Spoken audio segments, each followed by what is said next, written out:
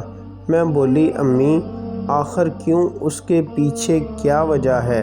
امی بولی، تمہیں تمہاری ہر کیوں کا جواب مل جائے گا۔ اتنا کہتے ہی امی اپنے خالق حقیقی سے جا ملی۔ مجھ پر غم کا پہاڑ ٹوٹ پڑا تھا۔ ایسا لگتا تھا جیسے امی کے ساتھ میری بھی زندگی ختم ہو گئی۔ بہت وقت لگا مگر پھر میرا دل اس صدمے سے سنبھل گیا۔ ابو نے میری شادی اپنے دوست کے بیٹے کے ساتھ طے کروا دی جو ڈاکٹر بن چکا تھا۔ میں اس رشتے سے بہت خوش تھی مگر امی کی باتیں میرے ذہن میں گھومتی رہتی تھیں۔ میں اس ڈاکٹر سے ملنا چاہتی تھی جس کے بارے میں امی نے تاکید سے کہا تھا، اور میں نے اس ڈاکٹر سے ملنے کی ٹھان لی۔ ایک دن ابو سے جھوٹ بول کر اس ڈاکٹر سے ملنے کے لیے گھر سے نکل چکی تھی۔ یہ سفر میرے لیے بہت ہی کٹھن تھا۔ میرا دل بہت گھبرا رہا تھا۔ نہ جانے میرے ساتھ ایسا کون سا مسئلہ تھا جس کی وجہ سے سارا بچپن میرا علاج ہوا۔ اگر ابھی تک میں اپنی بیماری سے چھٹکارا نہ پا سکی تو کیا یہ شادی کینسل ہو جائے گی؟ میں یہ سب باتیں سوچتے سوچتے ڈاکٹر کے کلینک پر پہنچ گئی۔ میں جوں ہی کلینک کے اندر داخل ہوئی تو وہاں ایک ڈاکٹر بیٹھا تھا تو میں 1 سیکنڈ کے 1000ویں حصے میں پہچان گئی تھی۔ وہ اکثر میرے خوابوں میں آیا کرتا تھا۔ کیا وہ بھی مجھے پہچان گیا تھا؟ اس نے کانپتے ہاتھوں کے ساتھ ایک انجیکشن نکالا اور بولا، انابیہ تمہیں تمہاری والدہ نے بھیجا ہے نا؟ میں نے کہا ہاں۔ تو ڈاکٹر نے میرے سامنے ہی انجیکشن بھرنا شروع کر دیا، جسے دیکھتے ہی میری جان نکل گئی، کیونکہ یہ تو طاقت کا انجیکشن تھا، بہت ہی ہلکا پھلکا سا طاقت کا انجیکشن جس کے استعمال سے کوئی خاص فرق نہیں پڑتا تھا۔ وہ ڈاکٹر نہیں جانتا تھا کہ میں بھی ڈاکٹر بن چکی ہوں، اس لیے میں بھی خاموش ہی رہی۔ اس نے مجھے انجیکشن لگا دیا، میں ہنوز بیٹھی رہی۔ میں نے کہا، انجیکشن لگانے کا مقصد کیا تھا؟ وہ مسکرانے لگے اور بولا، تمہیں تمہاری والدہ نے راز جاننے کے لیے یہاں بھیجا ہے نا؟ انابیہ تم شاید نہیں جانتی کہ تمہاری والدہ اور میں ایک ہی کالج میں پڑھتے تھے۔ ہم دونوں ہم جماعت تھے، ایک دوسرے سے محبت کرنے لگے تھے۔ پہل تو مجھے یہی لگتا تھا کہ میں اس سے محبت کرتا تھا، مگر پھر اسے حاصل کرنے کے بعد یہ خیال آیا میں تو بس اسے حاصل ہی نہیں کرنا چاہتا تھا۔ میں نے شہناز سے کہا تھا کہ میں تم سے بہت زیادہ محبت کرتا ہوں، اس لیے تم مجھ سے نکاح کر لو۔ وہ بولی، ابھی ہماری شادی نہیں ہو سکتی کیونکہ ابھی تو مجھ سے بڑی ایک بہن بیٹھی ہے، پہلے اس کی شادی ہوگی پھر میرا نمبر آئے گا۔ میں بہت پریشان ہو گیا تھا، اس لیے میں بولا، میرے ساتھ چھپ کر نکاح کر لو۔ اس نے انکار کر دیا تھا۔ وہ کہنے لگی، یہ تو بہت بری بات ہے، میں اپنے گھر والوں کا دل نہیں توڑنا چاہتی۔ میں جذباتی ہو گیا اور بولا، گھر والوں کا دل نہ توڑنا مگر میرا دل توڑ دینا تمہارے لیے کوئی بڑی بات نہیں ہے نا؟ تو چلو آج سے یہ رشتہ یہیں ختم کر دیتے ہیں۔ وہ رونے لگی مگر میں نے اس کی باتوں کا کوئی اثر نہ لیا۔ میں اس سے دور رہنے لگا۔ تب اس نے میری منت سماجت شروع کر دی، پھر میں نے اس سے صلح کر لی۔ تب تک وہ اس خفیہ نکاح کے لیے مان چکی تھی۔ ہم نے نکاح کر لیا اور چھپ کر ملنے لگے۔ شہناز حاملہ ہو گئی۔ اس نے جب یہ بات مجھے بتائی تو میں بہت گھبرا گیا تھا۔ میں نے بولا، تم یہ بچہ ختم کروا دو، میں تو خود ابھی پڑھ رہا ہوں۔ تب وہ بولی، اگر تم پڑھ رہے ہو تو یہ سب تمہیں پہلے سوچنا چاہیے تھا۔ میں اسے ڈاکٹر کے پاس لے گیا تھا تو پتہ چلا کہ بچہ ضائع کروانے سے ماں کی جان کو خطرہ ہو سکتا ہے، اس لیے میں نے اسے طلاق دے دی اور کہا تم جانو اور تمہارا یہ بچہ۔ اس کے بعد شہناز نے کالج جانا چھوڑ دیا۔ مجھے نہیں علم کہ پھر کیا ہوا اور کیا نہیں۔ بہت سالوں تک ہم دونوں کا آپس میں کوئی تعلق نہیں تھا۔ میں ڈاکٹر بن گیا تھا، میری اتنی کمائی ہو گئی تھی کہ میں نے اپنا ایک پرائیویٹ کلینک بھی بنا لیا تھا۔ انابیہ، تمہاری اسکول وین کا ایکسیڈنٹ ہو گیا تھا۔ تمہارا باپ تمہیں میرے پاس لے کر آیا تھا۔ جب شہناز میرے پاس آئی تو مجھے یہ جاننے میں ایک لمحہ بھی نہیں لگا کہ تم میری بیٹی ہو۔ میں نے شہناز سے پوچھا کہ کیا تمہارے شوہر کو اس بات کا علم ہے کہ یہ میری بیٹی ہے؟ تو وہ بہت گھبرا گئی تھی۔ وہ رونے لگی اور میرے سامنے ہاتھ جوڑ کر بولی، خدارا میرے شوہر کو اس بات کا پتہ مت چلنے دینا۔ شہناز بولی، میں نے جب انابیہ کو جنم دیا تو وہ 7 ماہ کی تھی، اسے مشینوں میں رکھا گیا تھا۔ جب آپ نے مجھے چھوڑا تو میری والدہ نے 2 ماہ کے اندر رشتہ ڈھونڈ کر میری شادی اویس کے ساتھ کر دی تھی۔ شادی کے تیسرے مہینے میرے شوہر کا ایکسیڈنٹ ہو گیا اور وہ کومے میں چلا گیا، اور پورے 1.5 سال بعد میرے شوہر ہوش میں آیا تو میں نے ان کو بتایا کہ اللہ تعالیٰ نے ہمیں رحمت سے نوازا ہے۔ اس نے میری بات کا یقین کر لیا اور انابیہ کو اپنی سگی اولاد سمجھتا ہے۔ میں نے شہناز کو بلیک میل کرنا شروع کر دیا کہ ہر سوموار میری بیٹی کو مجھ سے ملانے لانا، نہیں تو تمہارا سچ تمہارے شوہر کو بتا دوں گا۔ وہ گھبرا گئی، اس لیے میری بات مانتی تھی۔ انابیہ، میں تمہیں طاقت کا انجیکشن لگا دیتا اور ساتھ ہی بے ہوشی کی دوا بھی سنگھا دیتا تھا۔ تم بے ہوش ہو جاتی تو میں شہناز کو اپنے پیار میں پھنسانے کی کوشش کیا کرتا تھا۔ میں اس سے پھر سے فائدہ اٹھانا چاہتا تھا، مگر اس نے مجھے ایسا نہیں کرنے دیا، اور پھر وہ اچانک اس شہر سے غائب ہو گئی۔ تم میرے سامنے اس لیے کھڑی ہو تاکہ تمہیں اپنے متعلق پتہ چل جائے کہ میں تمہارا اصل باپ ہوں۔ میں غصے سے بولی، کاش یہ حقیقت مجھے پتہ نہ ہی چلتی کہ میں تم جیسے گھٹیا انسان کی اولاد ہوں۔ وہ رونے لگا اور بولا، میں نے تمہاری ماں کے ساتھ برا کیا تو وقت نے میرے ساتھ بھی برا کر دیا۔ میں 3 شادیاں کر چکا ہوں مگر بے اولاد ہوں۔ میری تینوں بیویاں مجھے چھوڑ کر جا چکی ہیں۔ اب میں در در کی ٹھوکریں کھانے کے لیے رہ گیا ہوں۔ میری بچی، تم مجھے تنہا چھوڑ کر مت جاؤ۔ میں ہنس دی اور بولی، اسے مکافات عمل کہتے ہیں، ذرا اس کا مزہ چکھو۔ اتنا کہہ کر میں وہاں سے نکل آئی۔ میں اپنے باپ کا مان نہیں توڑنا چاہتی تھی، اس لیے میں نے اپنے منگیتر سے بات کی اور کہا نکاح کورٹ میں کر لیں گے اور شادی دھوم دھام سے والدین کی رضا سے کریں گے۔